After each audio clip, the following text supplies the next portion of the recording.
Konnichiwa, watashi wa Ryoken desu. Welcome back to Slimehouse TV and welcome back to another vintage toy hunt right here in my favourite city in the world, Tokyo, Japan.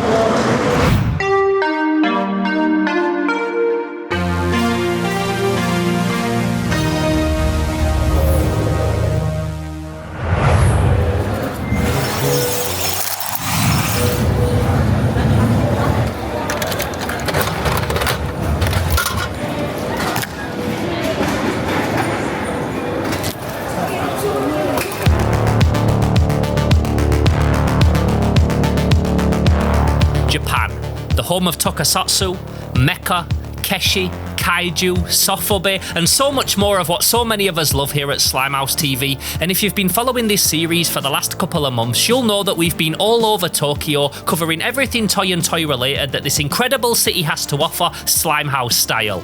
So we've covered the toy hunting, the toy making, the model kits, vintage toys, independent soft vinyl, hand sculpted toys, modern day high-end action figures, and everything in between, and it's genuinely been a joy to be able to bring you along with me on this Tokyo toy adventure.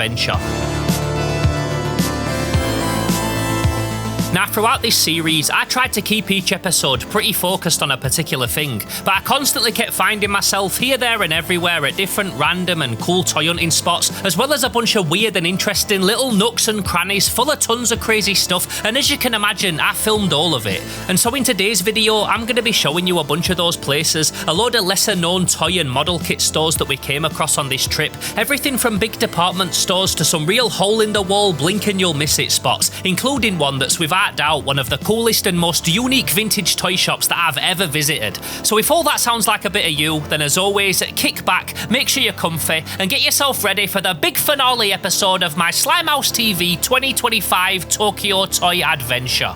Kore o Yaro, let's do this. Whee! The next station is Tachikawa. So the first place that we're going to be heading to is Tachikawa, a part of Tokyo that our good friend Jeremy, aka Tokyo Toy Banzai, is very familiar with. He does a ton of toy hunting and filming around here, and because he knows the area so well, there were a few places that he wanted to take me to. Now, we did visit quite a few places on this day. I can't remember the names of each individual one. There were lots of big multi-floor stores, quite often the types of places that sold all manner of things, but then also had a whole floor of toys and toy adjacent stuff as well. So a lot of places that were not even strictly a toy shop, but definitely had the goods if you knew where you were looking. I keep saying how endless it is here for toys, for model kits, and it really, really is endless. Like every shop we go into just has floors and floors and corridors upon corridors of model kits and toys. It's just non-stop. But it's obviously awesome. Now, most of these types of shops that we checked out all sold modern toys, more mainstream stuff, the toys that are popular now with collectors, both the kids' toys and the adult toys and model kits as well. And although a lot of this is not the kind of thing that I collect personally, it really is crazy how even the most regular of chain department stores like this still has the most impressive selection of toys and collectibles so readily available and so much of it. Now, one standout shop that we went to that I filmed was Yamada Denki, which, like some of the other places we visited, is a big chain department store that sells lots of things, lots of household and electrical appliances and stuff, but also tons of toys and model kits. All the hobby supplies. G-Cooks, I still can't pronounce it right. I don't either. G-Cooks. And this is the one that they've got the big statue of in Odaiba. It's still there, right? Yeah, I was there yesterday. I just went on my own. Sell it. He's one of my favourite Gundam of all time, Gun Cannon. I just love how simple he is, and he's nowhere near the most powerful. In fact, he's probably one of the least powerful, but he's always down. He's always down to ride, and that's what I like. Well, the guy that's in it, not the actual machine, but yeah, I love how the gun cannon and the gun tank, they're so simple, but they're... Oh yeah, that's one of my favorites. They're always I'm not a big down for a Gundam guy. ruckus. I've never watched it, really. That's beautiful, look at that. Yeah, that's nice. And this... Would you want to build one of these? Look at that. I've bought a few of these kind of things, and then I open them up, and then I say, well, I'm gonna take it and sell it somewhere. Got them all as well, all of them. The whole crew. I could spend literally my whole time just buying these kits. They make Transformers, and I didn't know they were doing Ava stuff, but they're really simple builds. Like they just snap together, but they're really high quality plastic. Is it got a different name in England, or is it just that? No, it's just yellow part. I really like that. I Not love Japanese. how old school it is. And again, I love how in Japan they're re-releasing like old kits with the original artwork that are pretty much exactly the same, and you can buy them now. That's such a cool thing. Oh, hang on, sorry. Yeah. So you said we're looking for one to compare it to. Yeah, there's a couple of specific ones that I am looking for. Yeah, that's beautiful, right?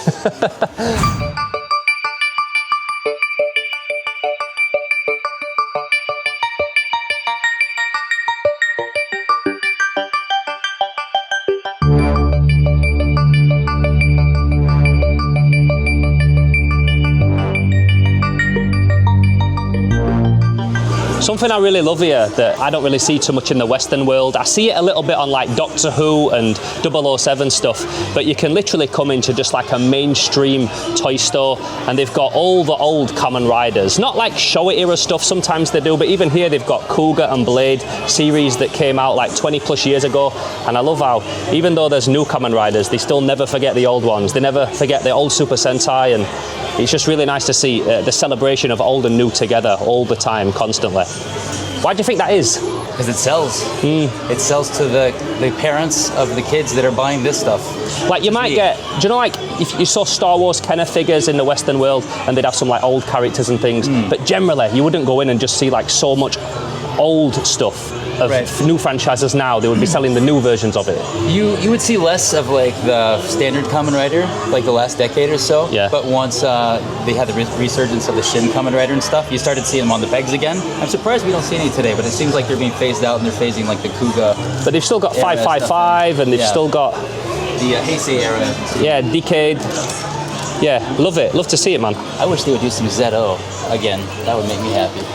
Exactly the same for the Ultraman, although I don't know all the names of Ultraman. I know the main ones like Dyna, Mibius, they always have the OG. and they always have original Ultraman and Ultra 7. But like, what year did that come out? 60, Ultra 7? Yeah. 67. So 1967, and we've still got that character on the peg today in 2025. It's crazy, and I love it.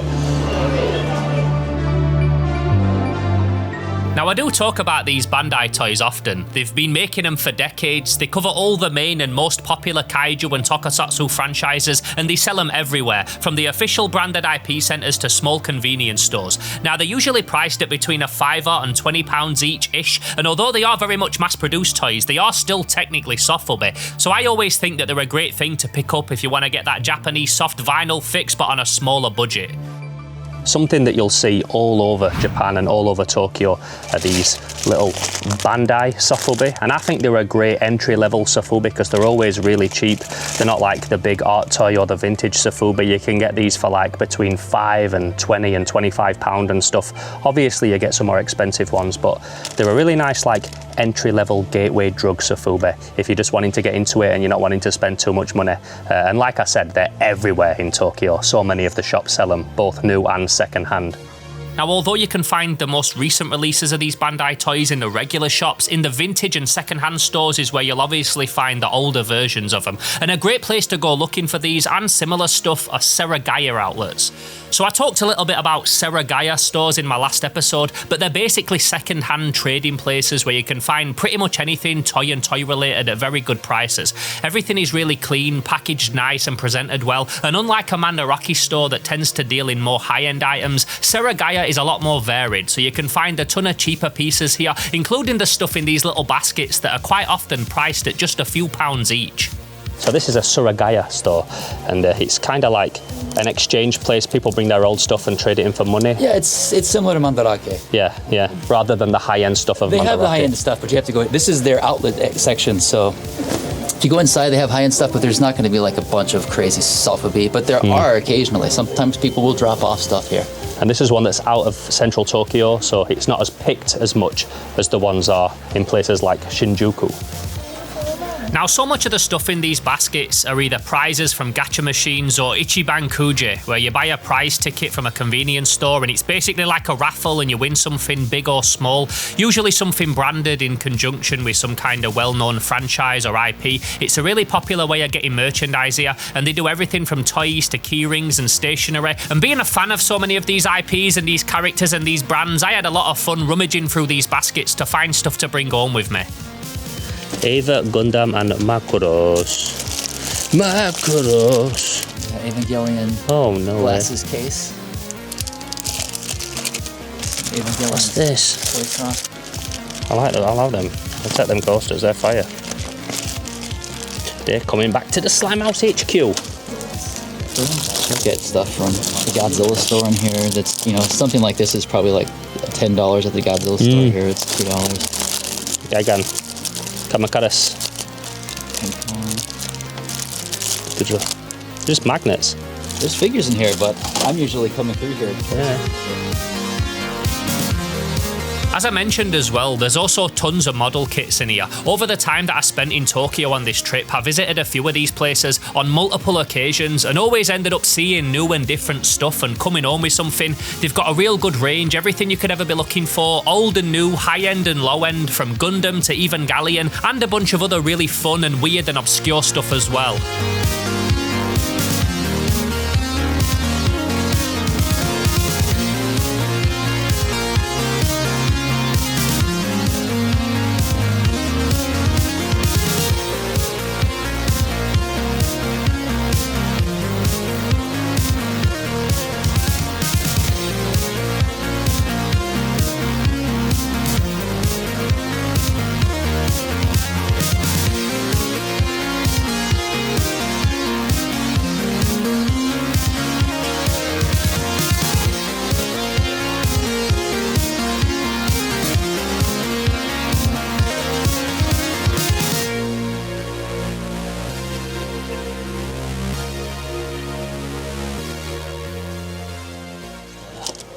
There he is. There, I got that one the other day. It's Harishu too, yeah. Look at that one.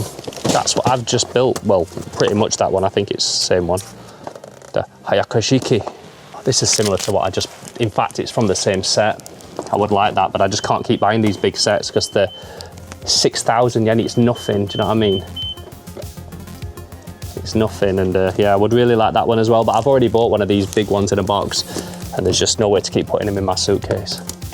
I'll have to give Jeremy a shopping list when I get home, and he can look to send me a load. You've got the Red Comet cup noodle. So is there a figure in there, or is it just the actual cup noodle as a promotion? I believe it's a kit inside. Or no, okay, I guess that is the cup noodle with the kit on top. Oh, or yeah, that yeah. is inside of that? I'm not entirely sure. Only in Japan you would get a gunpla kit in a pot noodle. We don't even get a fork. These are the ones that's really cheap at the Gundam base. I think they're even cheaper at the Gundam base than they are here, some of these. Yeah, this place is not cheap as far as their standard stuff goes. I just come here for their junk bins. If having a pot noodle with a gunpla kit in it wasn't enough, you can go for the whole gunpla pot noodle.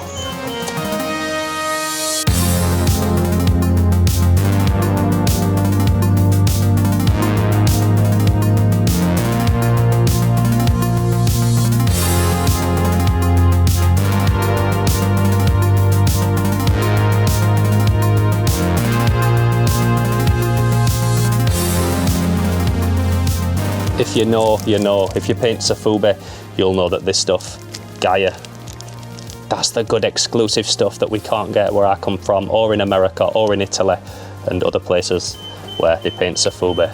But here in Japan, you can buy as much as you want.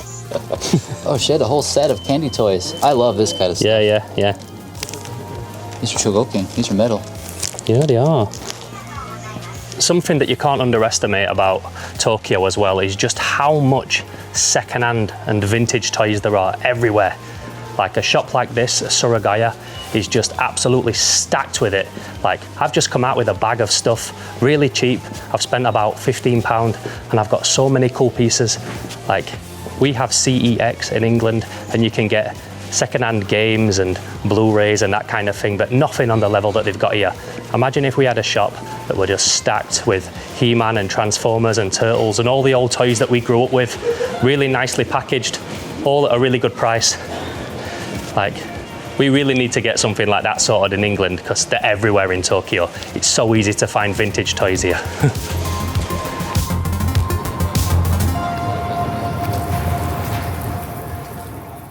Now, Now, one of the things that I really wanted to do on this trip was check out some of the places that I'd been to on my previous visits and see how much they'd changed in the 7 years since I'd last been to them.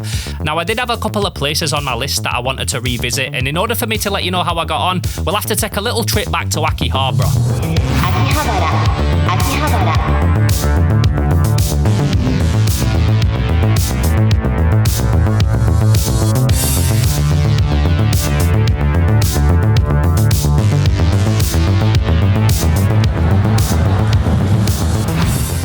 So this is Jungle. Now, I have been here many times over the years, and when I've been, it's always been stacked with sofubi and other random vintage toys, both Japanese and American, sometimes at really cheap prices as well, and I always bought loads. So although I was pretty sure that those cheap prices were probably going to be a thing of the past, I was still really looking forward to seeing what kind of stock they had in this time.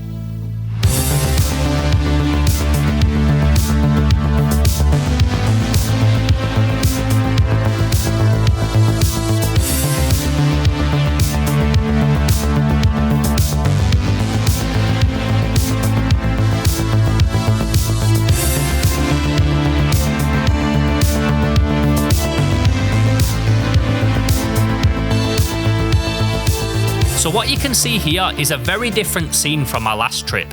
Like I said before, this place was always chock-a-block with sofubi, as well as a real good mix of vintage toys from the Western world, all different eras, but as you can see now, it's pretty much all replaced with Gundam kits and Transformers. Lots and lots of Transformers, old and new, from Gen 1 to current gen. So if that's your thing and you're a collector of Japanese transforming robots, then this is definitely a spot that you want to be checking out when you come to Akihabara.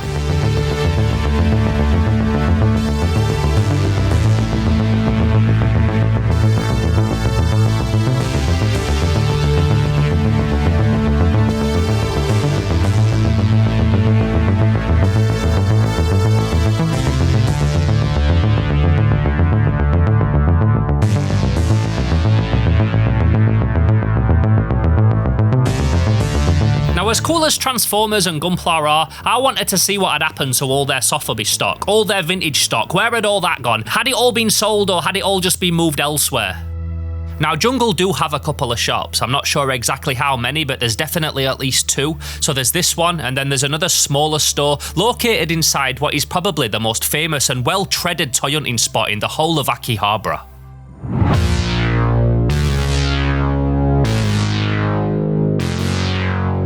So this is Radio Kaikan, a giant multi-storey complex full of different toy and collectible shops located right in the heart of Akihabara's electric town.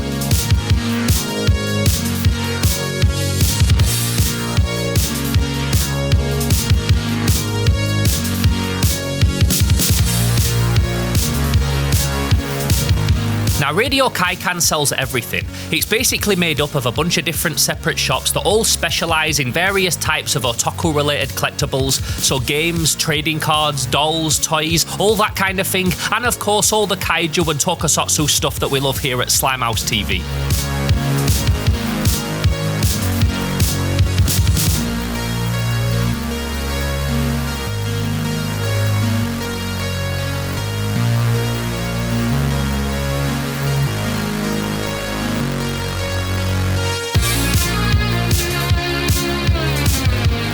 Now, be warned, this place is very touristy. It's one of the first things that you see when you walk into Akihabara after leaving the station. You really can't miss it. It's also the kind of place where everybody just wanders in because it looks so interesting, even if they're not that much of a collector.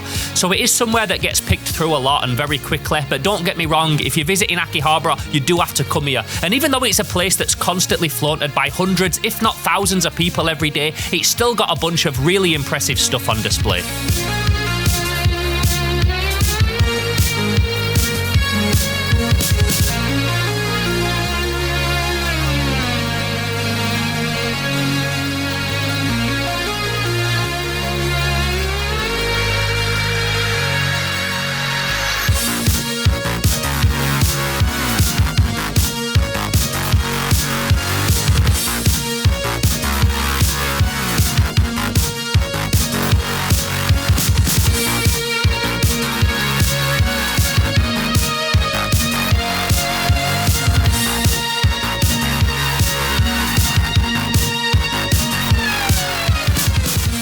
So as we know, while I was at Radio Kakayan, I wanted to see what the jungle store there were saying, and straight away I could see that any kaiju and sofubi that weren't in the other store were now front and centre in this one. Now, whenever I see Godzilla and Ultraman, that's always a really good omen for me, and this place definitely had a lot of it. If the other store specialised in Gundam and Transformers and robots, this was definitely the place where all the kaiju had been hiding, and they had lots of Bandai toys, like the ones that I spoke about earlier, lots of new ones, and some second-hand ones as well. Unfortunately though, in terms of the vintage sofubi, like the stuff that I used to buy in Jungle, or just the vintage stuff in general, it's safe to say that since my last trip, it seems like all that's been sold now, and they haven't been able to replenish the stock like they used to. At least that's what it looks like from this store. I'm not sure if they've got another place anywhere else, and if they have, then please let me know. And so although for me this store is still one of the better ones in Radio Kakayan, they really weren't anything that made me want to get my wallet out. Which, to be honest, is probably a good thing, because we still had so many other places that I needed to check out on this trip.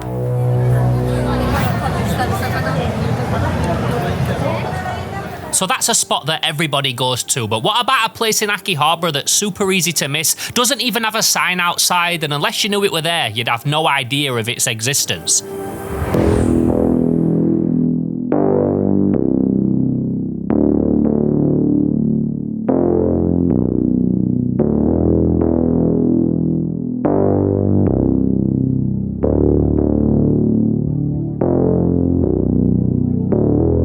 So this is One Up, an awesome little independent shop that Jeremy took me to that, as you can see, specialises in sofubi with a big focus on modern day and designer stuff. Also, everything in here, from what I was told, is all made from soft vinyl, so no resin, no PVC, even the really small stuff is all made in the traditional Japanese sofubi method, and as you can see, even though the shop isn't massive, they've still got so much of it.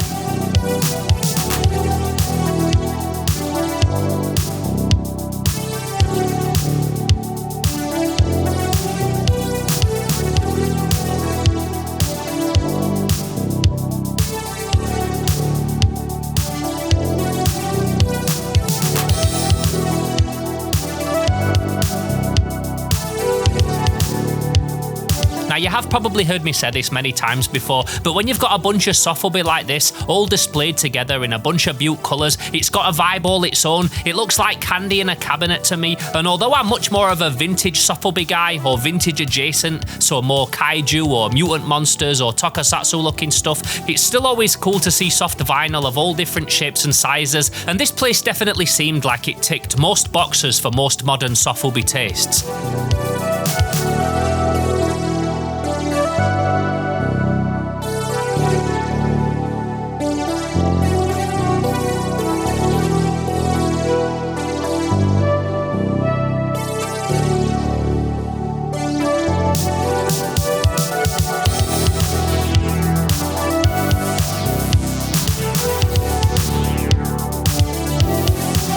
What were really cool as well is they also had a bunch of gacha machines in here, again all full of small sofubi, and with such a good selection available and at just a few pounds each, obviously we both had to get involved.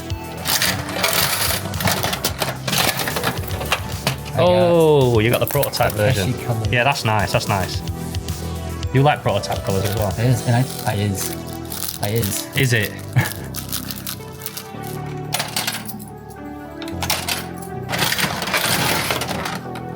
I think you might have. I'm glad you went before I did. No again. arguing. We got the same one. Now, before we leave Akihabara, there's one more place that I want to show you, a shop that when we used to come to it back in the day was always rammed with kaiju and vintage Japanese toys, one that I were really looking forward to checking out, and also one that, thankfully, to my surprise, was maybe even better than the last time that I came to it. Maybe.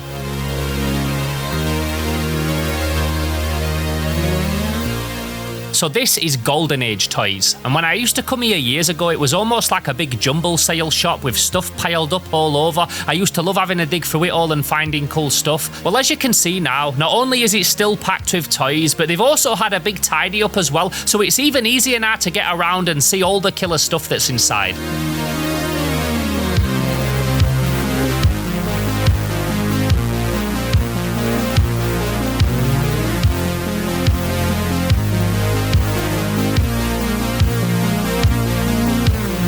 Now everywhere that I looked in here I was seeing stuff that were catching my eye and piquing my interest, including a beautiful mint boxed jumbo Mashinda Gaiking and a whole cabinet full of vintage kaiju and sofubi.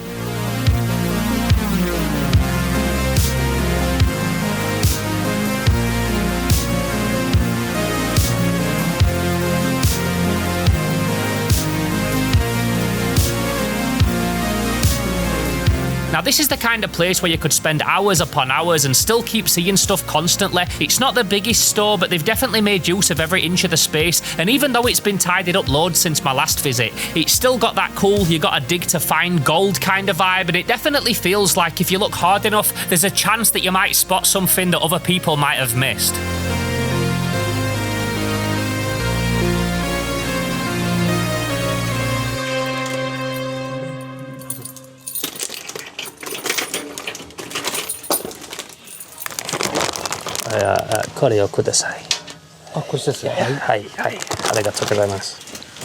Well, Golden Age toys also delivered. I was a little apprehensive because, as you know, it was years ago that I was last here. I was thinking maybe it's been rinsed, maybe there's nothing left. But if anything, it's even bigger now. He's opened up a whole new area that wasn't there before, and there's such an abundance of different types of toys. He's got vintage sofubi, more modern sofubi. He's got Transformers, he's got American toys, Microman. Yeah, so much cool stuff, and picked up something that I'd been looking for, which is also nice. I would have really liked to buy his giant Gaiking, but I don't think I'll get that in my suitcase. But yeah, man, absolutely buzzing with Golden Age toys. Got something that I'm really happy with. So from a super popular spot for toys and toy hunting, next I want to take you to some places in an area of Tokyo that's a lot less well known, and to a couple of the most unconventional shops that I've ever been to. The next station is Mitaka. So we're just off now to go and check out a little store that we tried to find the other day, and it was really hard to locate, and that's because it's actually randomly in somebody's apartment apparently. And when we came here the other day, we missed it by like half an hour. So yeah, hopefully it's not closed today and we can see what's inside. So yeah, you heard that right, a shop that's literally in someone's house. Now, as I just mentioned, we did try and get to this place a couple of days before, but we were just a bit too late. So a few days later, myself and a few other lads got together so that we could check it out, more out of curiosity than anything else. And as I'm sure you can already guess, this place isn't huge, but how cool is this? Dude had a whole vintage toy shop built into an apartment. Like, not a table set up in a spare room or whatever, like an actual whole legit shop fit, with fully stacked shelves and racking and a cash register and everything.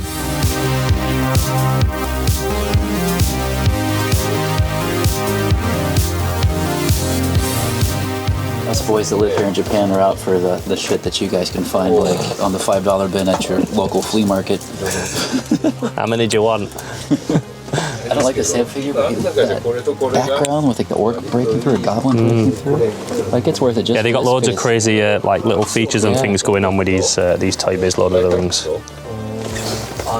Worth it just for the background. This is one of my favorite figures. I have it at home. Just the background, yeah, it has.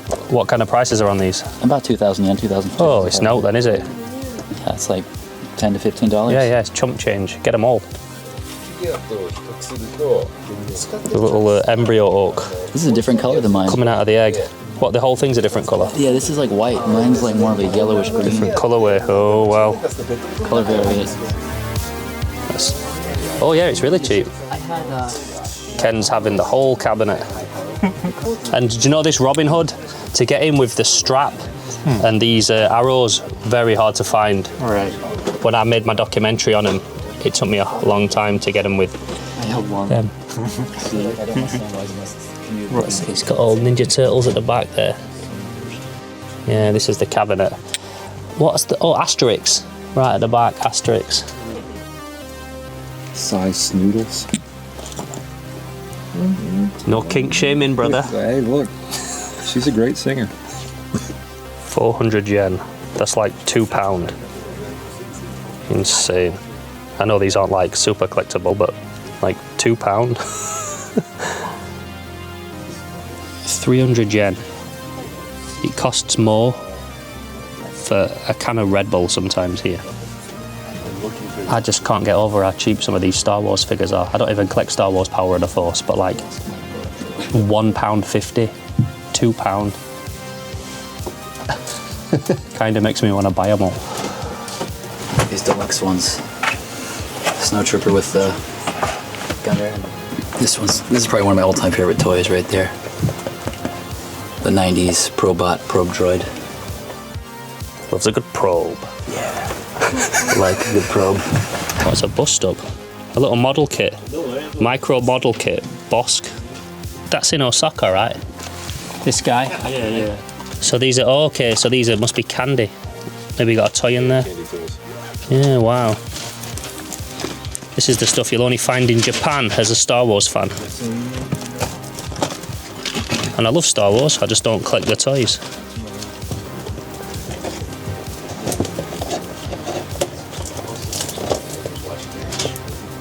Got all the micro machines. I used to love these.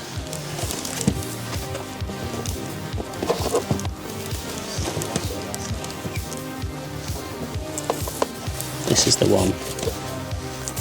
The Jabba's Palace one. The Rancor pit inside the R2-D2. Absolute fire. That was a successful hunt. Bag of wizards. That was a really good little shop actually. Not really anything for me, but some really good Star Wars stuff if you're into that. Lots of Japanese exclusive things. Some really cool American toys, but lots that I've already got or ones that are not for me. But overall, yeah, prices were incredible. A really nice secret little toy shop in a Japanese apartment. Devaluing it, look at this. No! So after all that, we stopped off for a little bit of noodle action and checked out a few other places that were either on our list of stuff to visit or just things that we saw along the way, including some famous and legendary anime studios and a dope little record and media shop that sold a bunch of dope stuff from Japanese VHS to vintage Japanese movie programs. For every movie, even Hollywood movies. Looks like some Suka Bandeka. I think it's is it Sailor Suit Machine Girl or something? E.T. Or Machine Gun Girl? Home Alone. Oh, batteries not included. Oh, that's a good one. That is a good one. Great movie. I love the little bots in that. Well, they're spaceships, aren't they? Yeah. Might have to snag this one. The craziest is when sometimes they would fold. Should I get the Beetlejuice newspaper? Look at this. We don't want you sitting here, but we'll make it look kawaii at least. And there's a sock.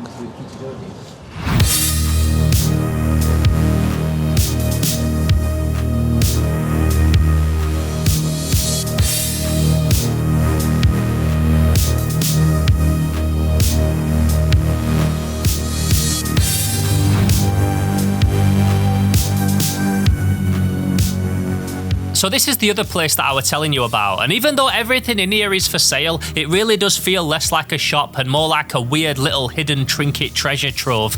Like, I thought some of the other places that I've visited in Japan were poke, but this is so densely packed that if you want to go and check it out, it's literally a one in, one out situation. It were also so cramped in there that I could barely turn around, and I think under normal circumstances that wouldn't be ideal, not for a shop, but the way that it's laid out here strangely just feels like it's part of the allure of the place, and the fact that it's so weirdly impractical kind of makes it more fun and special. Sign from Nevada. For you and Craftsman. Yeah, well, for me. Oh yeah, Craftsman.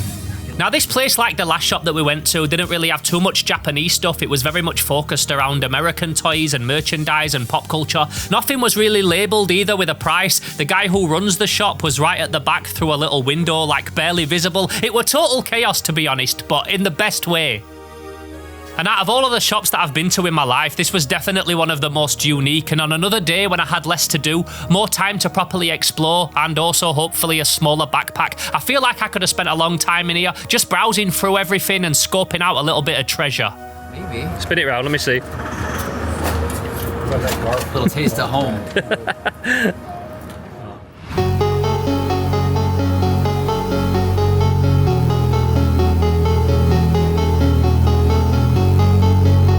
Now Now, before I take you to the final place that we're going to be exploring in this video, I wanted to show you some other cool parts of the toy and hobby culture here that I love.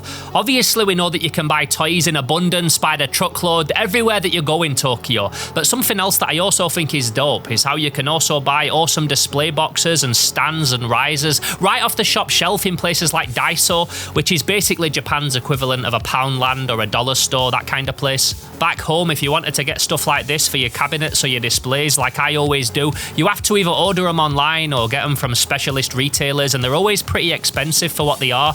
But in Japan, you can pretty much get whatever you need to level up your toy display so easily, and it's just another example of how not only accessible this stuff is here, but also how much demand there is for it. And I just think it's wicked how people collecting and displaying toys here seems like so much more of a regular thing.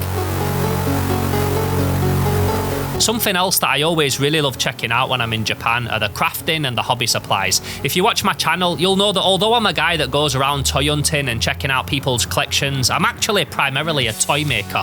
I design toys, I print and I paint prototypes, I make sofubi, I basically do loads of toy and action figure creation stuff, and so much of that is masking and sanding and painting. And so as you can imagine, with Japan having such a big culture of model kit making and gundam building, I love checking out all the tools and supplies and materials so you can get every type of craft knife, every different thickness and variation of styrene, pipes and decals and Q-tips, everything you could ever need. And I could honestly spend a fortune on all this stuff, I really could.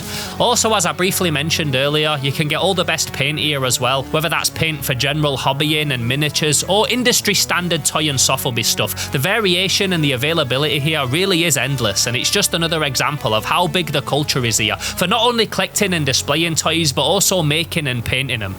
The hobby supplies here are also insane. Like, I could spend a fortune. If space wasn't an issue and I was here just getting hobby supplies, then boy, there's so much good stuff. So many like specific shaped Q-tips, drill bits, every type of brush, so many different decals and masking tapes, sizes, and yeah, I could have a field day in here if I was here buying hobby supplies. So much good stuff for gunpla and for toy making.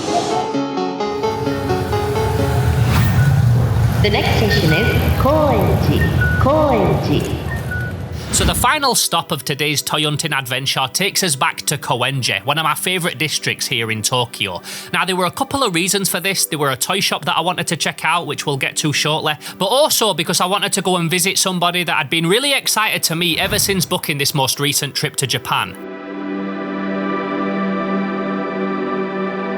So this is the Tokyo Book Hunter, a fellow YouTuber who specialises in rare and obscure and weird and wacky vintage manga and art books. He's also a toy and original art collector, as well as a bunch of other cool stuff. He's got an incredible collection, and I were really looking forward to seeing it all in person. Now, this is a dude whose knowledge of manga really does know no bounds. Like, what we know about toys, he knows about all of this stuff. And even though I'm not a big collector of manga or anything like that, I still really love hearing people talk passionately about the things that they love and the things that they've spent years investing their time into and collecting and researching. And if I can get the opportunity to learn something new about something cool that I didn't know before, especially if it's related to Japan and Japanese pop culture, then you know that I'm all ears. Also, I should probably warn you that some of the stuff that he's got in here is pretty extreme, so if you've got kids watching, maybe get them to go into the kitchen and get you a drink or something from the fridge, just so that there's no surprises for the next few minutes, because yeah, some of this dude's collection is pretty wild. Yeah, man. It's kind of a wild collection of just art books, manga, I've never seen a book collection like it. You think you're a book collection, you think of like dusty old like library books and... But stuff like Ryu, the strongest man in the face of the planet. Yeah, we know that. We were talking about that one, right? Yeah, very cool. First edition, Tonkobon. Yeah, just like try to find stuff that's, you know, weird, rare, and disappearing. Yeah, this one's sick. Like, I'll be a wolf tomorrow. It's a good name. Yeah, it's like a werewolf chick. Yeah, it's so wild. She's just like half werewolf, you know? Katsuya, he is good friends with Sorayama Hajime and Rockin' Jelly Bean. They do a lot of books together, and this is one of his box sets from about 20 years ago. Wow. You get it's like a tapestry in there. Yeah, you get a tapestry, you get a sticker set. There's a sticker set in here, and then you get the which is the sticker book, and then you get the art book. Yeah, and he did a lot of tie-ups with Go Nagai for like Devilman stuff. He did one of the books in the Devilman Arc series, which is about 20 years old. Got all of these storyboards in it. And you can only get this book in this deluxe DVD set. Here. Talk about a film that never gets old, man. You can always throw a Kira on and just like watch the first 20 minutes and just being alright. Oh, yeah. This is the Perfection series, 2003 to 2005. And the opening is the girl getting the scissors out the face. So she's sleeping and then Look at that. scissors out the face. And do you know the maddest thing about the guy that wrote it? It was like the nicest guy ever. Oh yeah, he's a nice old super dude. nice guy. This set here would cost you about $110, $120. $120. Yeah, Right, yeah. Because they were limited edition, one press only, 2004. Oh yeah, they are. Look at that. Like the color on the covers is just so good.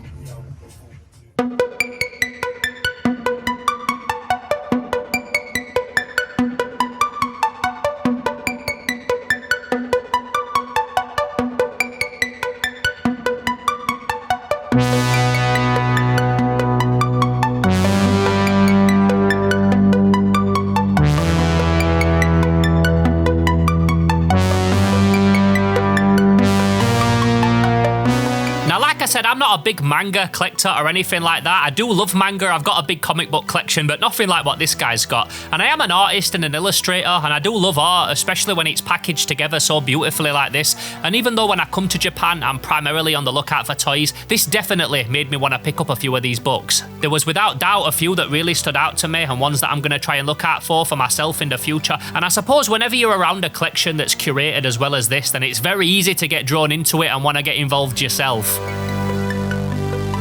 Also, speaking about getting involved, this is not just his collection, this is also his stock. You can buy a ton of this stuff from his website. And like I mentioned, he also has a YouTube channel where he goes out looking for all of this paper gold, as he calls it. And I can fully see why. So the next time that I'm in Tokyo, I'd love to go out on a hunt with him and search for some of this cool stuff that he's into. So let me know down in the comments below if that's something that you'd like to see us do together in the future. Because yeah, I'm well up for it.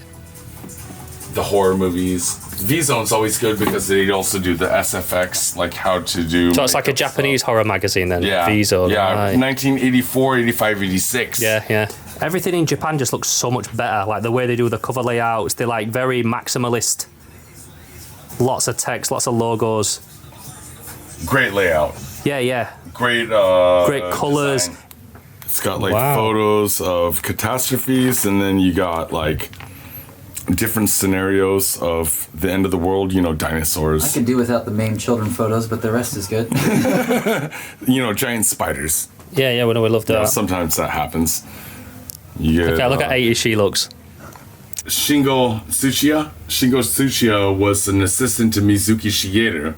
So he did a lot of the backgrounds for Mizuki Shigeru and like who does all the yokai and monster, Gegege no Kitaro, stuff like that. But he also did a lot of ero manga. Like this is very Mizuki Shigeru, you know, these backgrounds, the high detail, all the lines and stuff. But he also did ero. Now, as you can probably tell, I could have spent hours in this place, asking questions about everything that he's got going on in here, finding out about new characters and stories that I didn't know about before, and deep diving into all of the crazy lore and the history of this stuff and the artists and the authors that create it. But unfortunately, time were ticking and we had other places to be. But I'll link all of his information down in this video's description, because if you enjoy Slimehouse, you're probably going to enjoy a bit of Tokyo Book Hunter as well.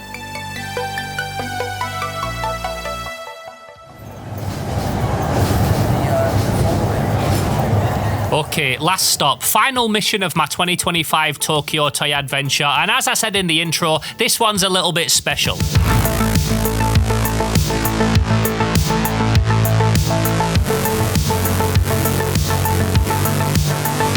So welcome to Drod. A crazy little spot spread over two different buildings that are side by side next to each other that's without doubt, without question, the most interesting, the most unique, and the most crazy toy shop that I've ever been in.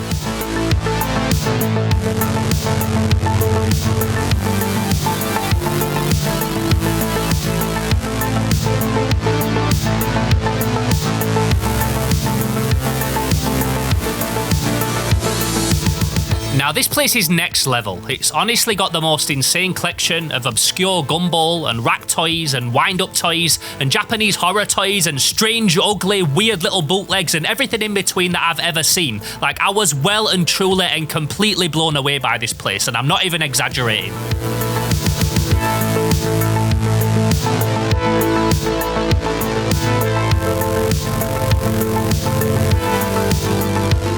Now, Drod is a shop that specialises in a very specific aesthetic. Horror, gross out, rubber jigglers, the types of toys that you would find in an 80s joke shop, or those little shops down a back alley that you would find when you go to the seaside. All the types of toys that back in the day would have been pennies, but now all these years later are super sought after, with a whole subgenre of toy collectors that go crazy for them.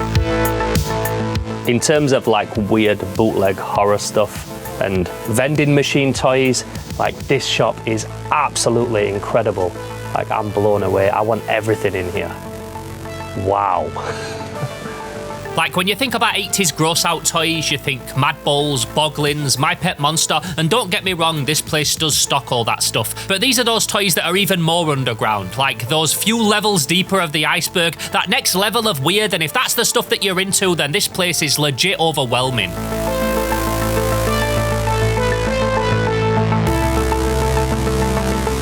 Like, everywhere that you look, and I mean everywhere, there's something stashed, something strung up, something hanging. And I don't think I've ever seen such crazy organised chaos where everything is so different and so random, but at the same time is also so on brand and so cohesive. And I didn't really see any toy that didn't really fit the vibe. And considering how many toys are crammed in this little shop, in this one little space, that really is impressive. And Ryder, party favours. Yep, party favor masks for birthday parties in the late 70s. This is the shop, bruv. You could spend hours in this place. Yeah. So yeah, I just found out a new fact. In Japan, Return of the Living Dead 2 is called Battalion 2.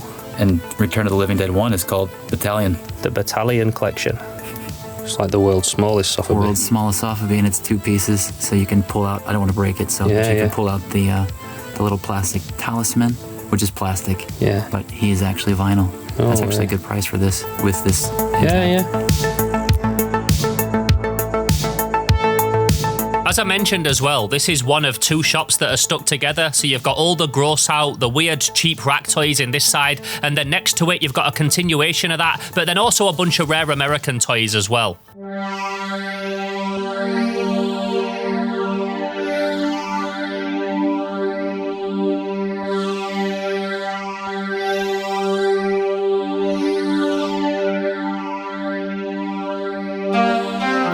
And straight away, I saw something that totally took me back. There was a Great Garloo, and its box just sat there on the floor like it's nothing.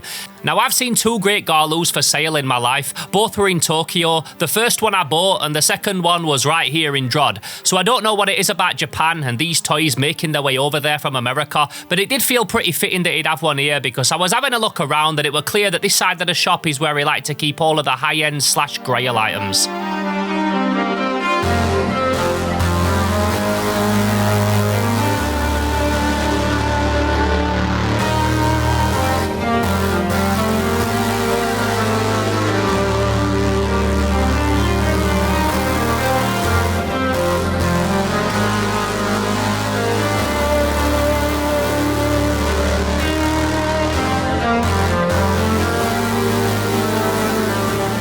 Now, like a couple of the other places that we've visited in this video, it would have been impossible to see everything that was available in this shop. There was just too much stuff to look at. Everywhere that I put my eyes, I could see stuff piled up, being priced up, being organised, being sorted. And because there's so many cool little pieces dotted around, it kind of makes you feel like you want to get a shopping basket and just fill it up with awesome little vintage trinkets. So much of these little old cheap toys have so much character, and I feel that if you're into these types of toys and you love retro tat and kitsch, then it's just impossible not to be drawn to this stuff.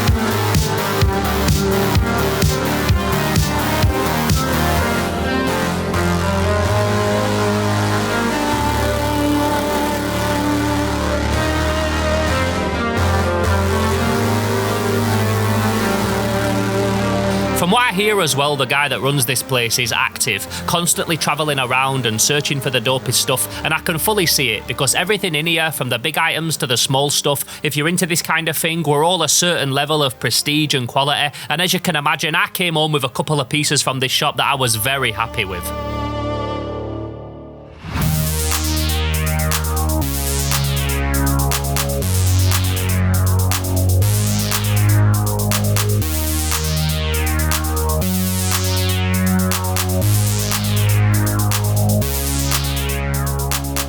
So that, my friends, is the very last stop of my very last Tokyo toy hunt of this Tokyo Toy Adventure series, and wow, what an eventful couple of months it's been.